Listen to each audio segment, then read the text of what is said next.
Hey, hey, hey, it's KrepsyK, and today I'm going back to the Brawl decks from the Throne of Eldraine series, and I think this is the last one of the set. We did some of these over the last several months, and I bought the whole thing, and I thought I'd open them slowly over the next however long.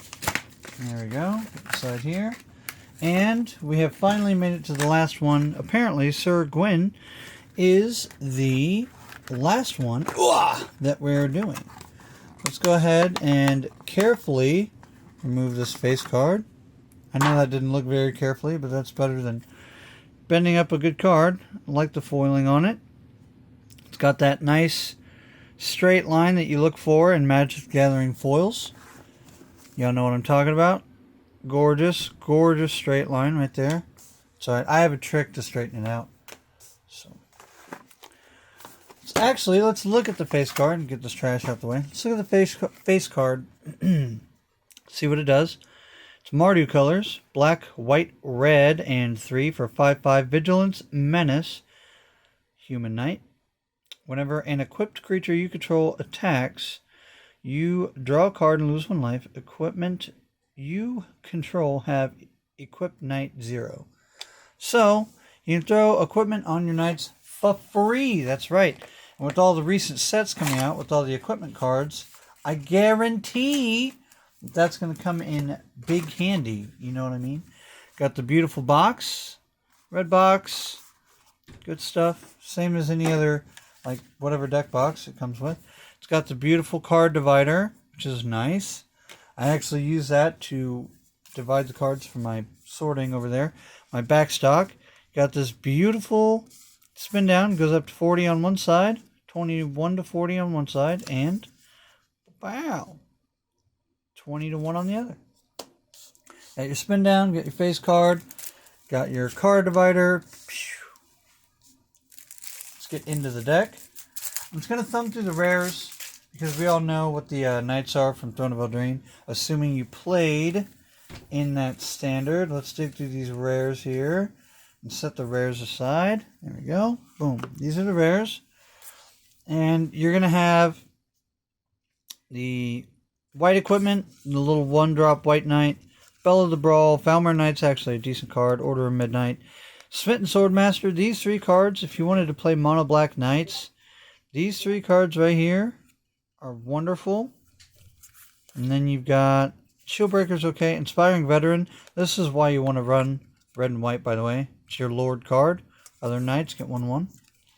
The Black Red Lance. Wintermoor Commander is actually pretty decent. 4-drop knight. Probably not exactly. The Signet. That's a nice card. Ancestral Blade. Another equipment. Actually pumps out a little token. A little white soldier token that attaches to. Bond of Discipline. Cruelty. Immolation. D-Spark. Mortify from the Ravnica block. Recent Ravnica block. Sky Knight Legionnaire. I remember playing Red-White Knights when this was still legal. Man, that was fun. Corpse Knight. Vanguard's actually another good card. I remember playing that when Core 20 was around. The Big Hammer.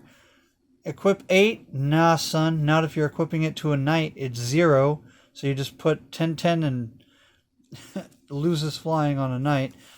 Not very many knights are flying. Integrity Intervention, the Axe, and a bunch of lands. So I'm going to thumb through these basics real quick. I don't think there's anything special in these basics. Got the tap land, tap land, tap land. Command Tower. Tap land, tap land, tap land, tap land. Tournament Grounds is specifically for knights. Comes in untapped. And taps for any color that you want for those knights. Very cool card. And no tokens? Really? Doesn't this... One of these is supposed to pump out tokens. Well, maybe not. Alright. So, I'm going to put those over here.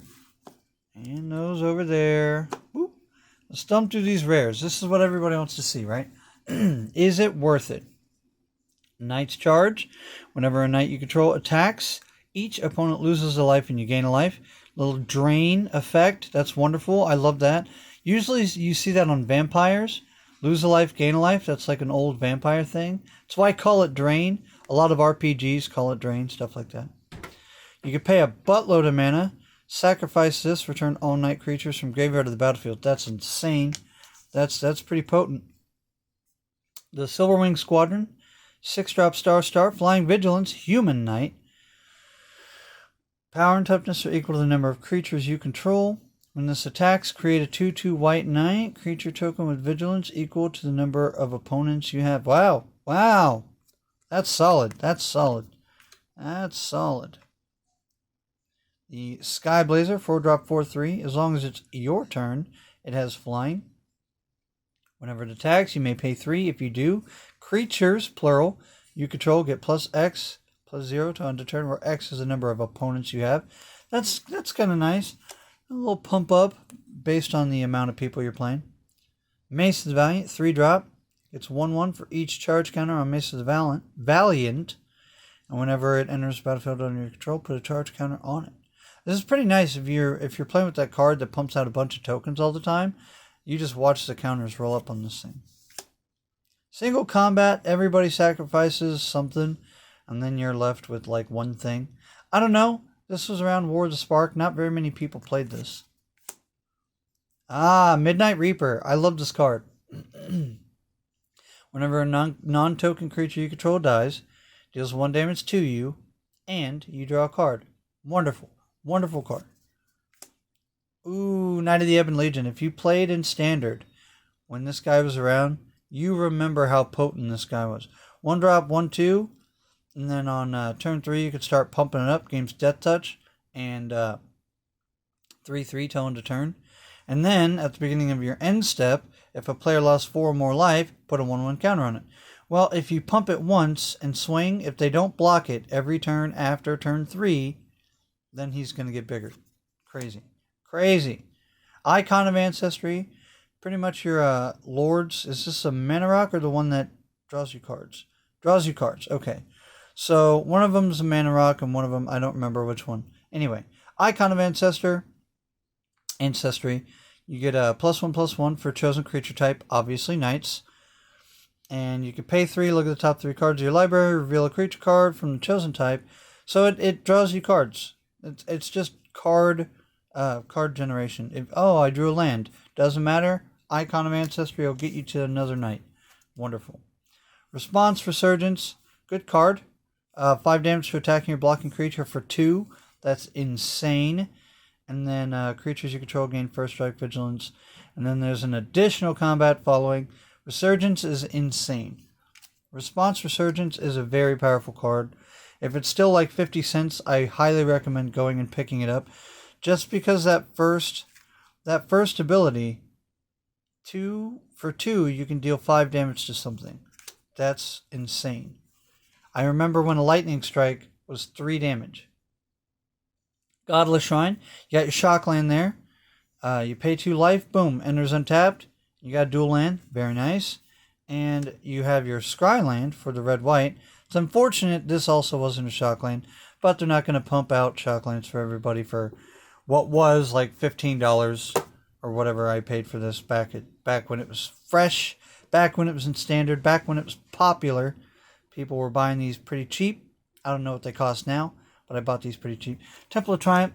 So yeah, I mean, you got 2 rare lands, which is nice. One of them's actually a good value land. That's $10 right there. And then Icon of Ancestry is probably $1. Knight of Ebon Legion is probably $1. Midnight Reaper is probably $1. There's $3 right there. Let's see. Single Combat and Response Resurgence, I don't remember being worth very much. Mace of the Valiant was worth a couple of bucks. And I know that Knight's Charge was worth a couple of bucks. So, just right here, you're probably looking like $10.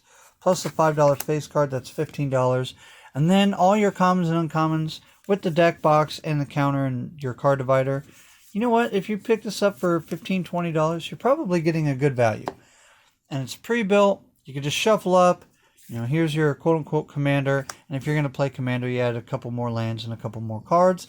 I'm sure you got some knights from other sets just sitting around waiting to go into this deck. So, that all being said, it's time for me to go, right? So, you all have a great day. This is KrepsyK, and I'm getting out of here.